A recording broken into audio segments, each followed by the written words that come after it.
राधे राधे दोस्तों, कैसे हो आप सब। आज की कहानी है स्वार्थी ननन। सीमा, ये बाबूजी के मकान के पेपर है, रख लो। स्नेहा ने सभी रिश्तेदारों के सामने अपनी ननन को ससुर के मकान के पेपर दिए तो वो तुरंत उठकर आई और भाभी के हाथ से पेपर ऐसे झपट लिए मानो कब से इनका ही इंतजार कर रही थी। झूठे मुंह को भी नहीं बोला कि मुझे मकान के पेपर नहीं, आपका साथ चाहिए। स्नेहा की ननद सीमा बहुत ही लालची किस्म की औरत थी। उसकी हर समय यही नीयत रहती थी कि वो ज़्यादा से ज़्यादा पैसा अपने भाई से ऐंठ ले। स्नेहा के पति ने ही बचपन से अपने घर की सारी जिम्मेदारियां निभाई थी। सीमा को वैसे ही उसके पति बहुत कुछ देते रहते थे, फिर भी उसके मांगने की आदत फैलती जाती। कभी ससुराल वालों के बहाने से तो कभी किसी बहाने से उसकी फरमाइशें जारी रहती थी। एक तो बहन छोटी थी और अब स्नेहा के पति के पास भी भगवान की दया से पैसे की कोई कमी नहीं थी, सो वो बहन की हर छोटी मोटी डिमांड पूरी करते थे। नतीजा ये हुआ कि सीमा तो सर पर चढ़ गई।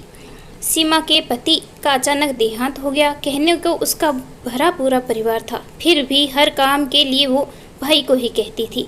अगर कोई उसकी बात नहीं मानता तो वो रो रो कर यही कहती, मैं विधवा हूँ, मैं बेसहारा हूँ। यानी भावनात्मक रूप से सबको टॉर्चर करती थी। वैसे तो स्नेहा भी उसके दुख से दुखी थी और उसकी हर संभव मदद करने में पति का साथ देती थी, पर हर बात के लिए वो उसके पति पर निर्भर करने लगी तो उससे भी कहीं ना कहीं अखरने लगा। आखिर उसके बच्चे भी बड़े हो गए थे। दोनों बेटे अच्छे कॉलेज से इंजीनियरिंग की पढ़ाई कर रहे थे। ससुर भी उसके साथ रहते थे, उनकी भी दवा दारू चलती रहती थी। सबसे बड़ी बात तो ये थी कि सीमा के पति उसके लिए इतना अच्छा पैसा छोड़ गए थे कि उसे दूसरों के सामने हाथ ना फैलाना पड़े। पति के जाने से पहले वो अपने मकान में शिफ्ट हो गई थी, यानी ससुराल वालों की भी कोई जिम्मेदारी नहीं थी, बस अपना खाना अपना पकाना। सीमा तो बीए करने के बाद पढ़ना भी नहीं चाहती थी। ये तो स्नेहा के पति ने ही उसे ज़बरदस्ती एमए और बीएड करवाया। उसी पढ़ाई के आधार पर अब तो उसे सरकारी नौकरी भी मिल गई थी। इसके लिए भी स्नेहा के पति ने ही भागदौड़ की थी। फिर भी सीमा का मुंह हर समय खुला ही रहता था। वैसे किसी इंसान की कमी को कोई पूरा नहीं कर सकता, पर पैसा पास में हो तो जीवन थोड़ा सरल हो जाता है।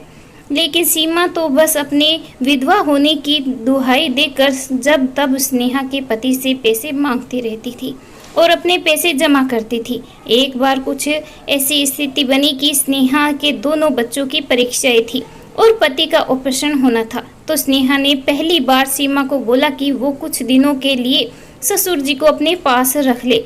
जब पति का ऑपरेशन हो जाएगा और बच्चों की परीक्षाएं समाप्त हो जाएगी तो वो बाबूजी की वापस अपने घर ले आएगी।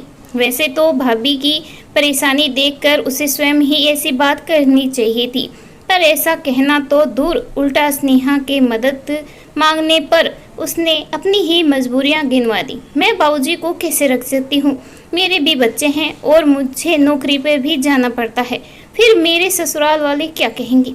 पिता को अपने घर पर रखा है। सीमा का जवाब सुनकर स्नेहा के पति भी दुखी हो गए थे। स्नेहा ने अकेले ही पति का ऑपरेशन करवाया और घर वह बच्चों को संभाला। वैसे स्नेहा के बेटे समझदार थे, हर काम में स्नेहा की मदद करते थे, पर इस बार फाइनल परीक्षाएं होने की वजह से वो स्नेहा की ज़्यादा मदद नहीं कर पाई। सीमा भाई को देखने एक बार भी नहीं आई, बस फ़ोन से ही हालचाल पूछ लिया। स्नेहा खुश थी कि सब ठीक हो गया है, पर कहते हैं ना, तेरे मन कुछ और है, देता के मन कुछ और। ऑपरेशन के 15 दिन बाद ही स्नेहा के पति को दिल का दौरा आया और उनकी मृत्यु हो गई। स्नेहा पर तो जैसे मुसीबतों का पहाड़ टूट गया।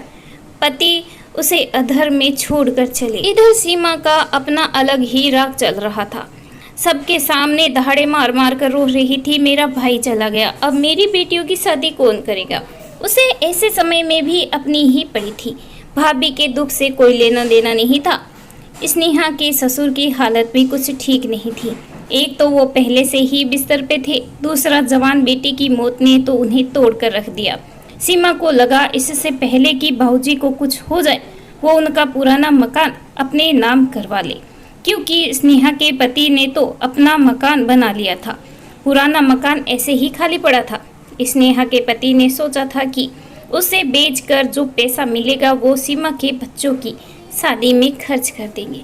ऐसे उसे मकान के हिस्से का पैसा अभी से दे देंगे तो वो बच्चों की शादी में अलग से पैसा मांगेगी। स्नेहा के पति अपनी बहन की नीयत को अच्छे से समझते थे। सब रिश्तेदार चले गए तो सीमा अपने पिता के कमरे में गई और बोली, बाबूजी, आपने अपने उस पुराने मकान के बारे में क्या सोचा है? बेटा, उस पर तो तेरी भाभी और उसके बच्चों का हक है। तेरे भाई भाभी ने मेरी बहुत सेवा की है।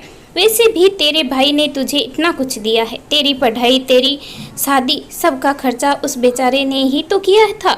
अपने सारे काम भी उसने ही किए। मैंने तो उस बेचारे को बाप होकर भी कुछ नहीं दिया। मेरे पास जायदाद के नाम पर बस एक वो ही पुराना मकान है। मैं बेटे को उसके जीते जी नहीं दे सका, पर उसके बाद अब ये मकान अपनी बहू के नाम कर दूंगा। मकान अपनी बहू के नाम कर दूंगा।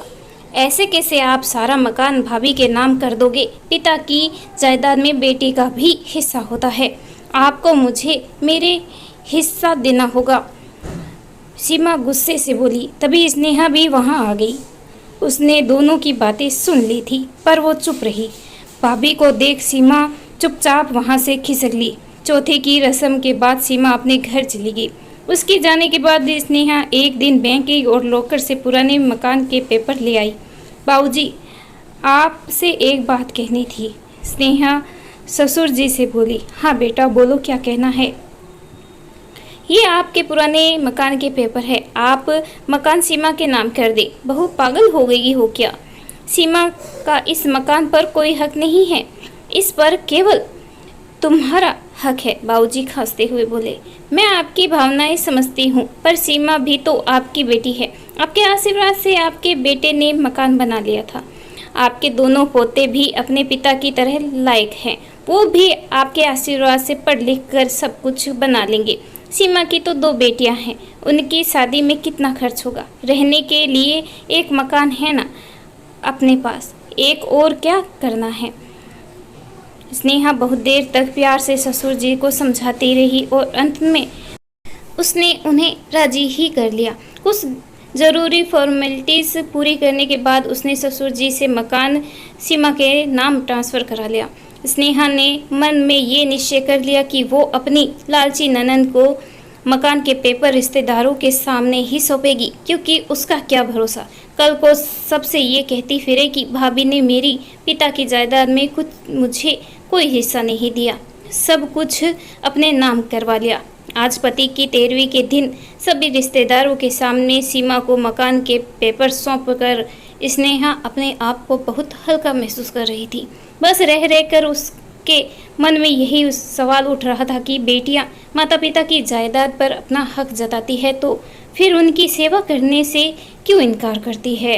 इस कहानी के बारे में आपकी क्या राय है, कमेंट करके ज़रूर बताइएगा। कहानी अच्छी लगे प्लीज़ लाइक शेयर और सब्सक्राइब करना बिल्कुल ना भूलें। धन्यवाद।